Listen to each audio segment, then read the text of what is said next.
শেরশাহ মাত্র ৫ বছর রাজত্ব করেন।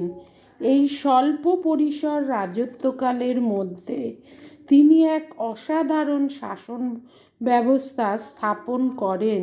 তিনি হিন্দু ও সুলতানি শাসন ব্যবস্থার কিছু কিছু প্রথা প্রবর্তন করেন।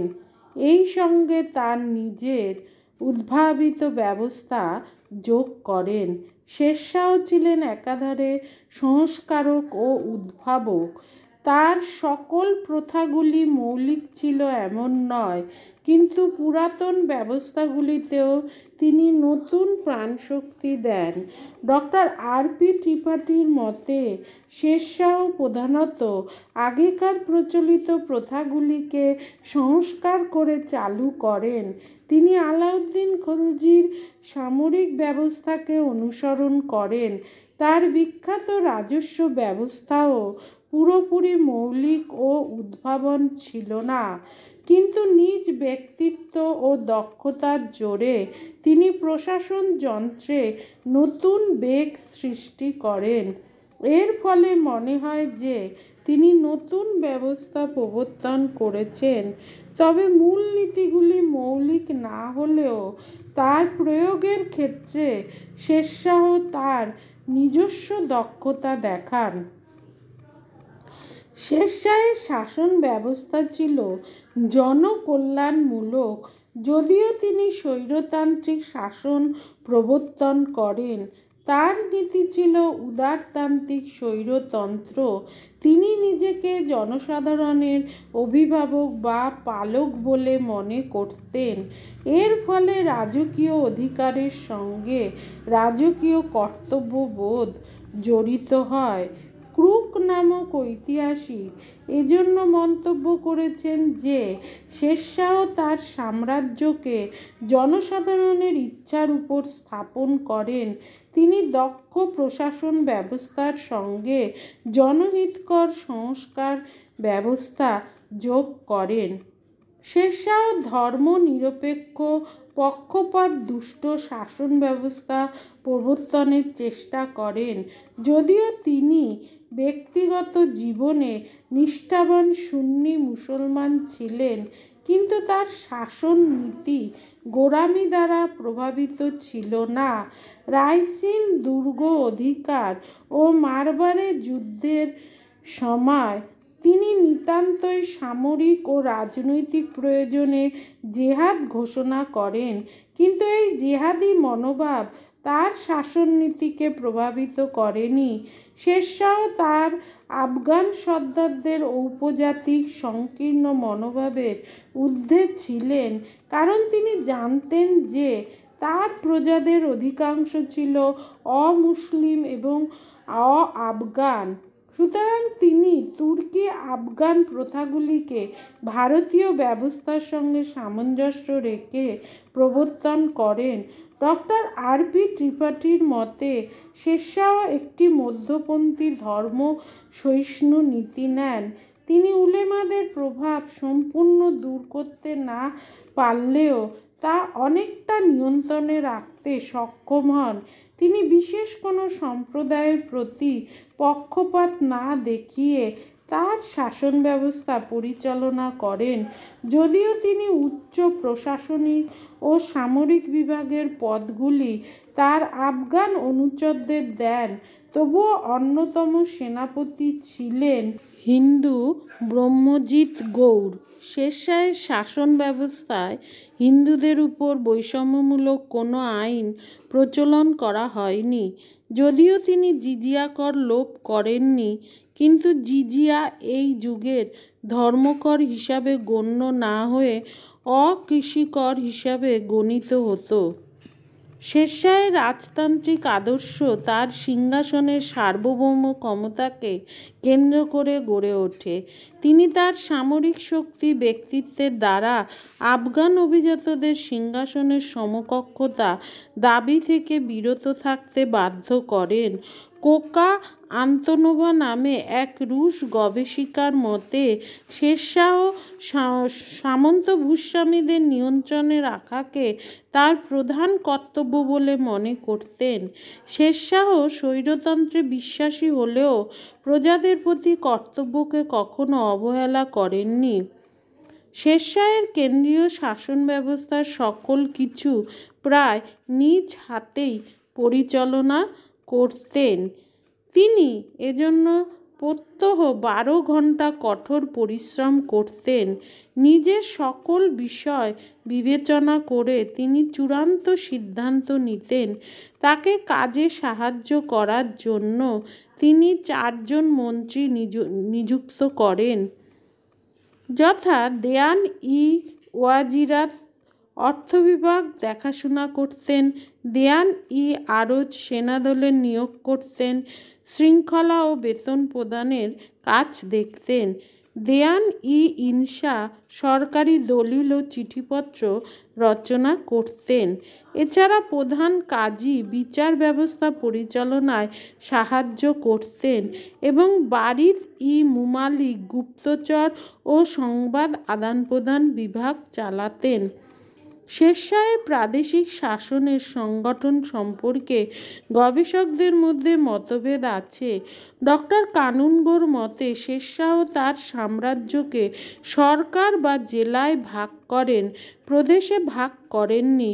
সুতরাং শেরশাহের আমলে প্রাদেশিক সংগঠন ছিল না। ডক্টর আর.পি. ত্রিপাঠীর মতে পাঞ্জাব, বাংলা ও মালবে প্রদেশ স্তরে সুবাদার মর্যাদার কর্মচারী ছিল। অন্য কোনো প্রদেশে এইরূপ ব্যবস্থা ছিল না। Doctor P.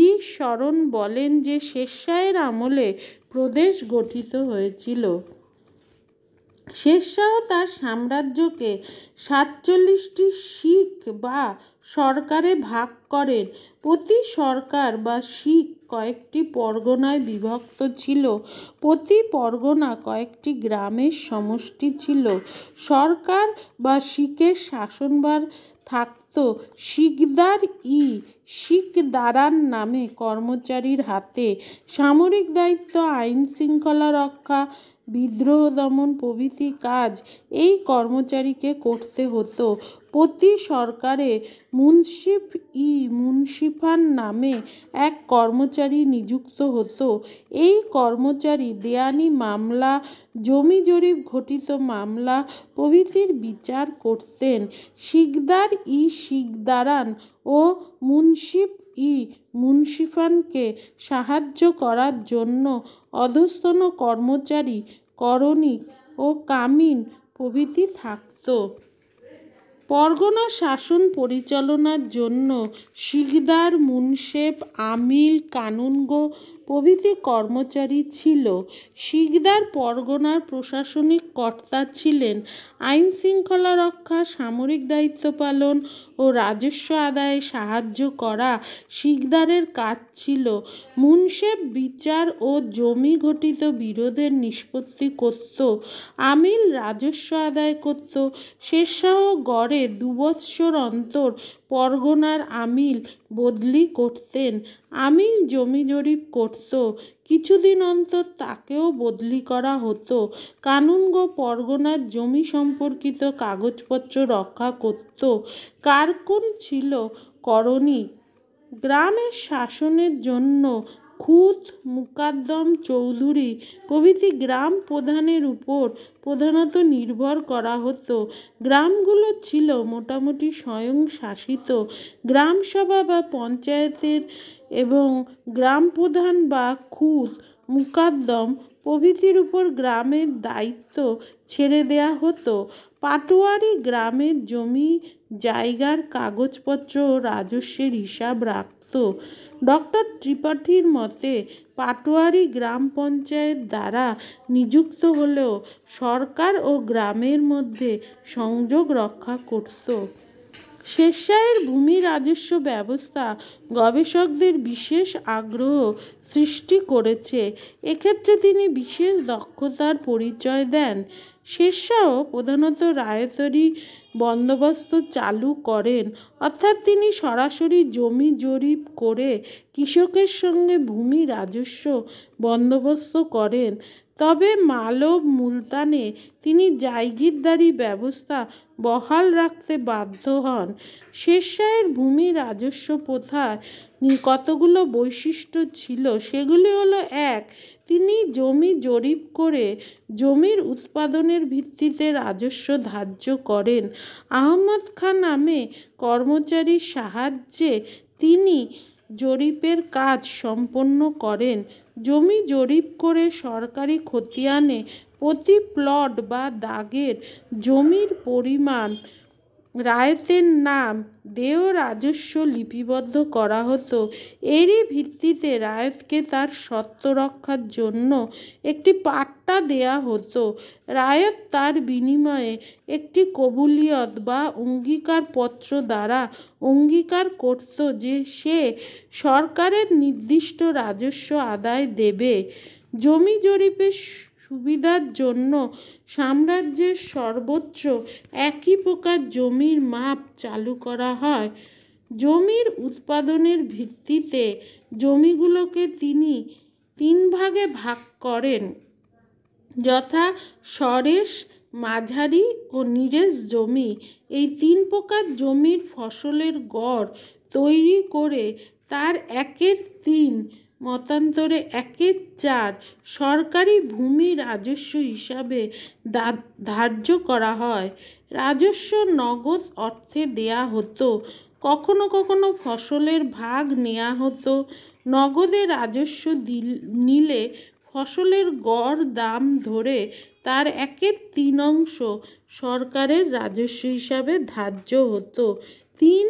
শেরশাহ আইন করে যে ভূমি রাজস্ব বিভাগের প্রশাসনিক খরচা রায়তদের দিতে হবে, সেকথা তিনি আইন করে বলেন। এজন্য রায়তরা জরিমানা বা জরিপ খরচা এবং মহাশিলওয়ালা বা রাজস্ব আদায়কারীর খরচা বাবদ ফসলের শতকরা 2.5 থেকে 5 ভাগ দিত।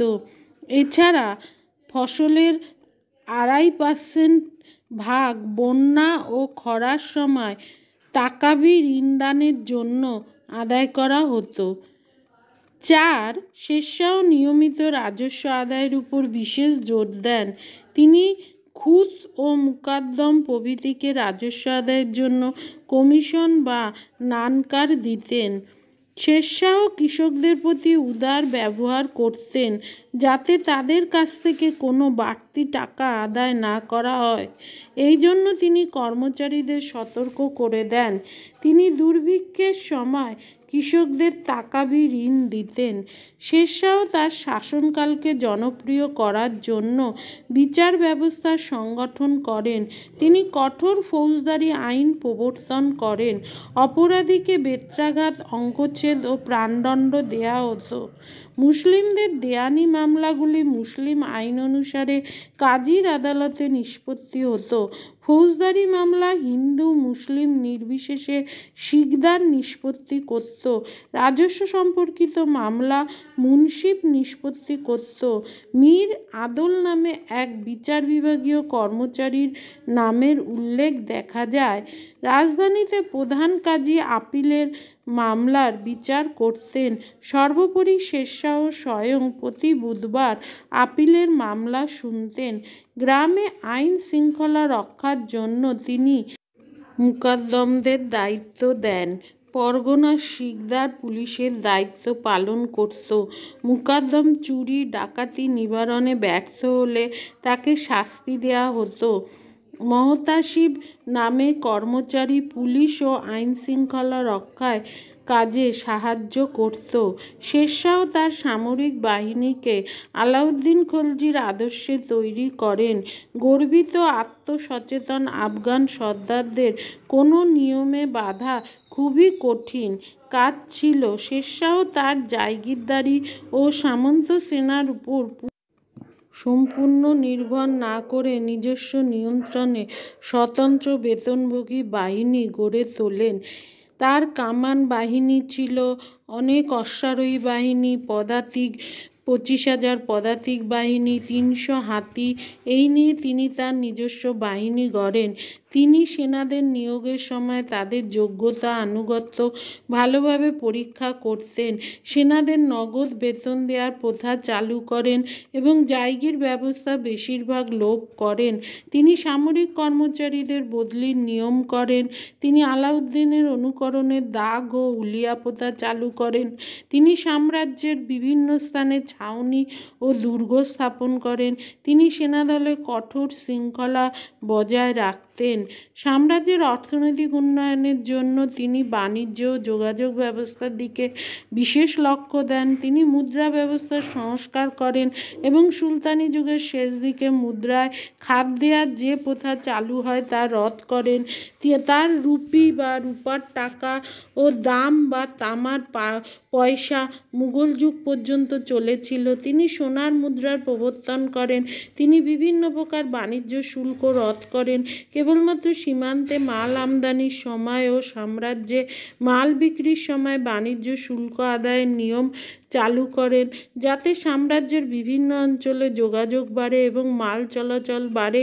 এজন্য তিনি বহু রাস্তা তৈরি করেন। তার তৈরি বিখ্যাত সড়কগুলির মধ্যে অন্যতম ছিল সোনারগাঁ বা ঢাকা থেকে আগ্রা হয়ে সিন্ধু নদ পর্যন্ত বিস্তৃত সড়ক। এই সড়ক ধরে আধুনিক গ্র্যান্ড ট্রাঙ্ক রোড তৈরি হয়েছে।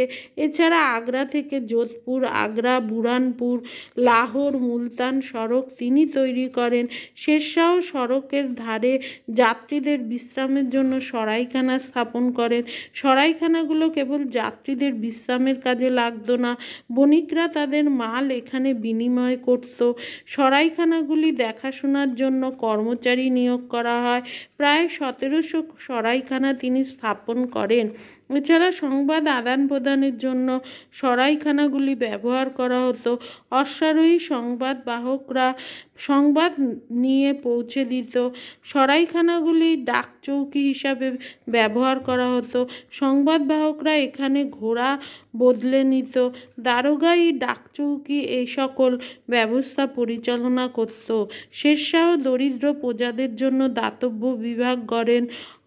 অন্ধ, অশক্ত, বৃদ্ধ, বিধবাদের জন্য তিনি সরকারি খয়রাতের ব্যবস্থা করেন। তিনি মসজিদ ও মাদ্রাসা স্থাপন করেন। বিনামূল্যে খাদ্য বিতরণের জন্য লঙ্গরখানা খোলা হয়।